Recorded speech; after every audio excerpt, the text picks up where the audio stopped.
PREPS.com. I'm Evan Wren, and this is the Big Country Preps Wednesday night podcast, our weekly look at the area athletic scene, what happened last week, and what's going on this week. I'm here with my partner, Dan Youngblood, via Zoom. And tonight, Dan, we got a very special guest. We've got Wall head baseball coach Jason Schniers. Yeah, and I'm excited about this one. Coach Schniers is a guy that I've gotten to know over the last several years, just covering his team's runs. I got to cover their run to the state championship a few years ago, and have covered a lot of wall baseball in the playoffs over the years, and always enjoy covering his teams and talking with him. Just one of the really good guys in coaching, and unfortunately, he's won't be in coaching for a whole lot longer. He's announced that he's stepping away to spend more time with family, but he's got a great team this year, and this might be a really good one to go out on. So it's going to be fun talking to him about this year's team, which is off to just a tremendous start. About some of the things that make it special, and maybe about just kind of the decision to step away from coaching. This is a guy who's accomplished a whole lot, a state championship coach who's coached a team to multiple state tournaments. When you look at the top, really in the entire state, the top baseball coaches, his is a name that belongs on that list. So it's going to be fun talking with him today. Absolutely. Before we get going on this week's show, we need to thank some of our sponsors. We'll start with our old friend Terry Slavens, owner of For the Love of the Game Broadcasting, and radio stations from all over the big country, starting with K-Lakes 93.5 FM up in Breckenridge, 97.7 FM KATX out in Eastland, Classic Country AM 1330 in Graham, 94.7 FM KWKQ in Graham, KROO 1430 AM in Breck, and 98.5 KWBY in Ranger. That is For the Love of the Game Broadcasting. Also, Rob Durham, sales consultant at Bear Chevrolet Buick Cadillac up in Breckenridge. If you are in the market for a vehicle, new or used, give Rob a shout. He's one of the nicest guys you'll ever want to meet. Call him at 254-559-2266. That is Rob Durham up at Bear Chevrolet Buick Cadillac in Breckenridge. All right, before we get going with Coach Schniers, we want to remind you to please hit the subscribe button for on YouTube. Go ahead and click on that, and then when that little bell appears, please click on that. That will not only let you know that we've got a video, a new podcast coming up, but it'll also prioritize it for you. So please click on both of those, won't you? Please, we appreciate it. Before we bring on Coach Schniers, this Wall baseball team, Dan, I'll tell you, I mean, you're talking about a team that is loaded. They've got about 5 or 6 guys, and this is with our last stat count, that had more than 20 RBIs. You know, I had to do a double take. It was like, I mean, is this legit? And it is legit. They got like 5 or 6 guys more than 20 RBIs, and that was last week, which is extraordinary. They are just pummeling people right now. Yeah, and you look at the scores; they are just scoring runs in bunches, and this was something we've kind of seen coming along. This was a very, very young baseball team last year that reached the third round of the playoffs and kind of got on our radar then. I mean, obviously, wall baseball is always on our radar because that's one of the perennially successful programs. But this nucleus in particular, I kind of noticed last year when I was following the stats and following the team, I was like, good gosh, all their all their pitchers are freshmen and sophomores. Those guys now sophomores and juniors. A lot of really good young players on this team. And now they're taking the next step. And I think this team is going to be really interesting to follow the rest of the way. Obviously, they got a big district series coming up with Jim Nad the last week of district. Both those teams entered this week undefeated in District 6-3A play, and that's just going to be a massive 2-game series. But I think when fans of Wall are kind of looking at this team saying, we've seen what a state championship team looks like. Could this be the next one? And it's going to be really fun to see just how far this team can go. Because when you mentioned the offense that's routinely scoring double-digit runs. The pitching staff really established itself last year. You had 4 or 5 guys with low ERAs, sub 250 ERAs that were really reliable on the mound for them. Not a lot of weaknesses on this team. It's gonna be fun to see just kind of what it is capable of as we get closer to the playoffs. Because this is the type of team that, to me, when you look at the roster, obviously a lot of things have to go right. But when you look at the roster, this is the type of roster you look at and say, hey, this team can really make a run. So it's going to be fun to see what Coach Schniers can do with this group in his last season. I'm looking forward to talking to him. You all set? Yeah, it looks like he's ready to join us as well. So let's go ahead and get him on. And joining us now, Wall baseball coach Jason Schniers. Coach, thank you so much for joining us. You're welcome. Pleasure, like always. Coach, you're off to a great start. Tell us about it. Just the overall thoughts on your team and the keys to this start. Man, these guys are a great group of boys, and along with the ability to play baseball at a high level, they're fun to be around. A lot of good team chemistry, and I think it carries over, as you can tell, in the way that we play the game, and I think it's contributed a lot to the success that we've had up until this point. And Coach, I remember talking to you last year when that team at such a young age was having all the success it was.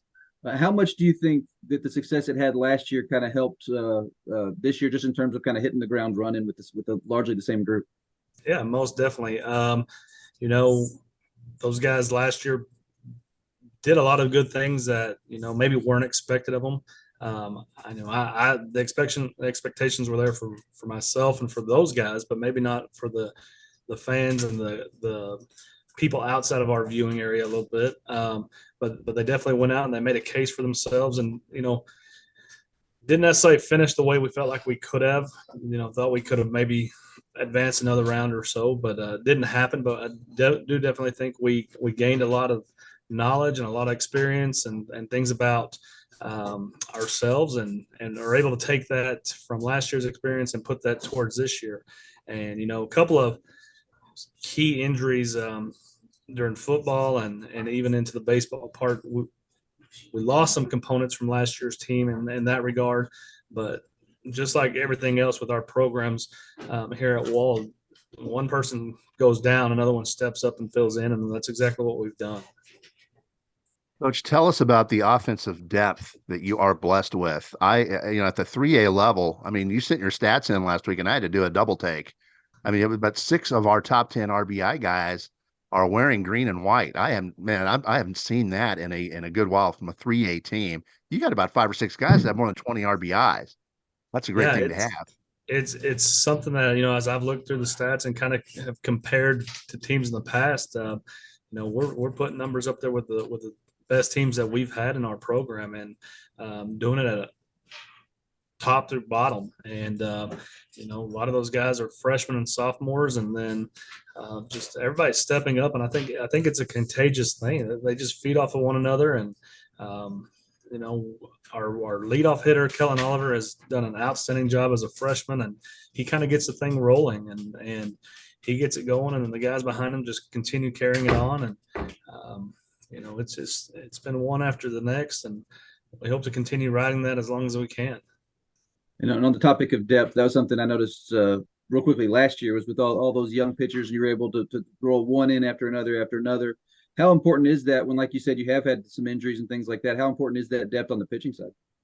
Well, as we get into the playoffs and trying to finish out district, that's pitching is going to be the catalyst that kind of drives you through the playoffs, and because at some point in time you're going to get matched against another quality team that pitches well, and pitching always typically will beat offense when it's all said and done. And so we hope to continue throwing the ball and throwing strikes and making plays behind us on the mound like we have up to this point. And if we're able to, give up 1 or 2 runs a game with the offense that we have right now, we feel pretty confident that we're going to get wins when the games are over. Coach, it's always fun to watch you in the rivalry with Jim Ned, but it goes well beyond that this year. I mean, you've got a tough district, an interesting district with some quality ball clubs, and somebody good's going to get left out. Oh, no doubt. When you're in an 8-team district, it's always going to be, every game is important, of course, but it seems to be magnified even more because, and we've gone to the kind of I guess you would say maybe a new format where you're playing the same opponent both Tuesday and Friday during your week. And so the strategy there with who you throw on the mound and guys that you use out of relief, it all plays, I think, a little bit bigger picture in the outcome of how the district's going to turn out. And so, yeah, it's a grind right now, and we're fortunate to kind of be sitting at the top where we're at. And if things hold out the way they're going, it'll set up for a very interesting last week with Jim Ned. Looking ahead, and obviously you don't want to look too far ahead because you got business to take care of, but anybody that gets out of this district and into the region is going to have a minefield to get through. This is a tough region as always. Right, and that's I don't know how many times I've been asked, how good is your team? And I said, well, we're pretty good, but when you compare it to the region, if you're able to get out of Region One, you've gone through the gauntlet because when they dropped Iowa Park and Vernon, and then they moved Blanco and Ingram and Llano into the region, and then you go with Bushland, who's always a powerhouse, shallow water.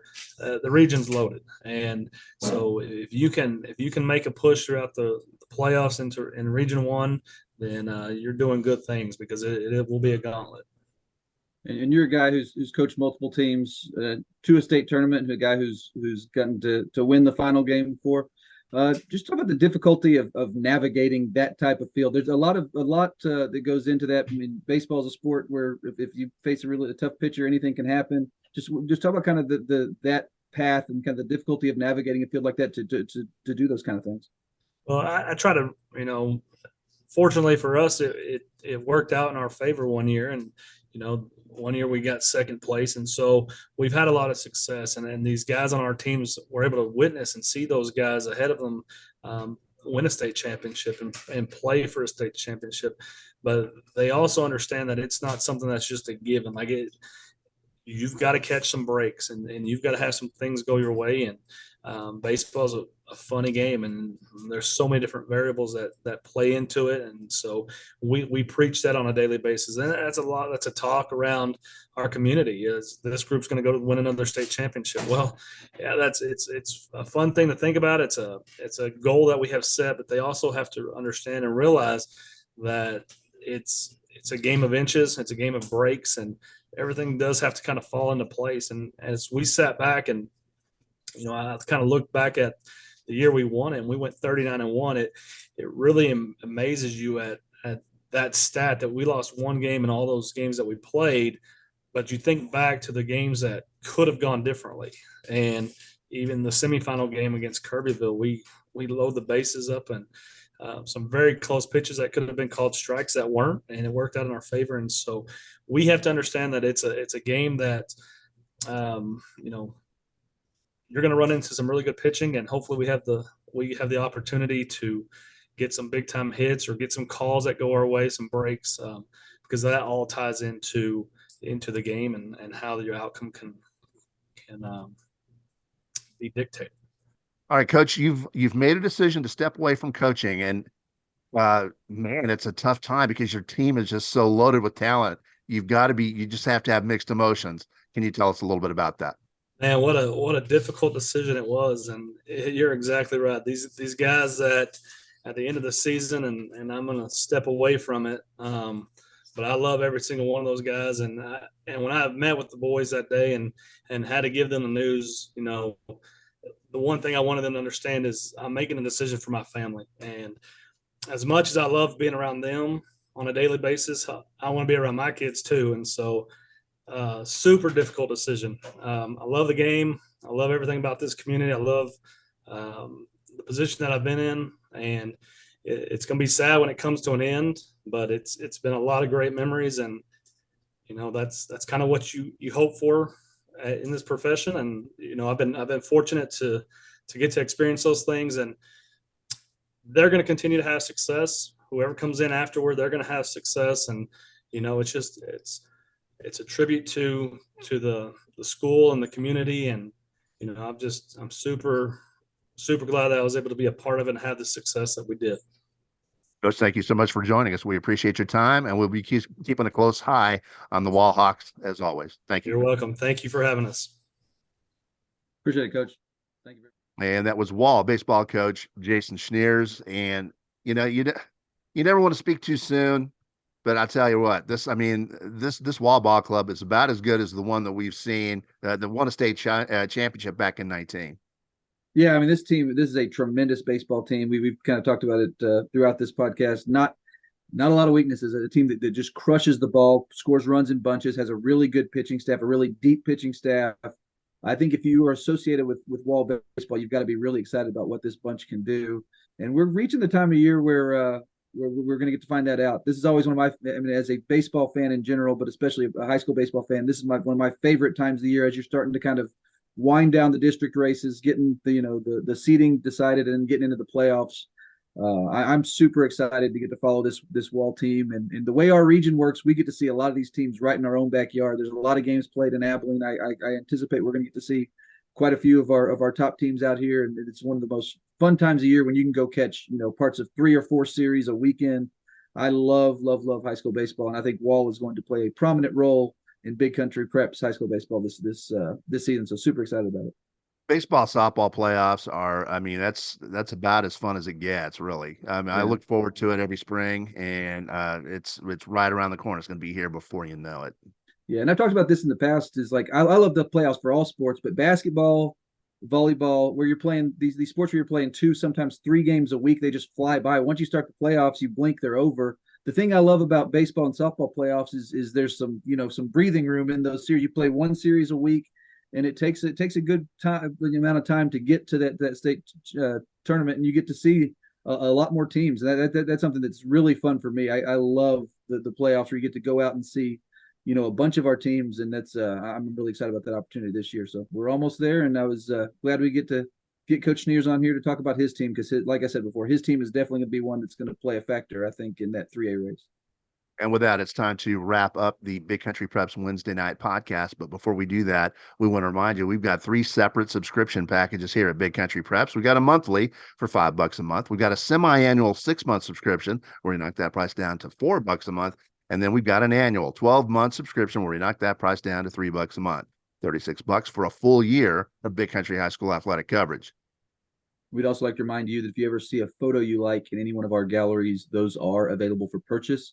We have photo downloads available for $7 a piece, as well as some keepsakes and prints. So make sure you check those out. As you're scrolling through the site, you'll notice pretty quickly that we take a lot of photos from these games that we attend, something we really enjoy doing and something we're very proud of here at BigCountryPreps.com.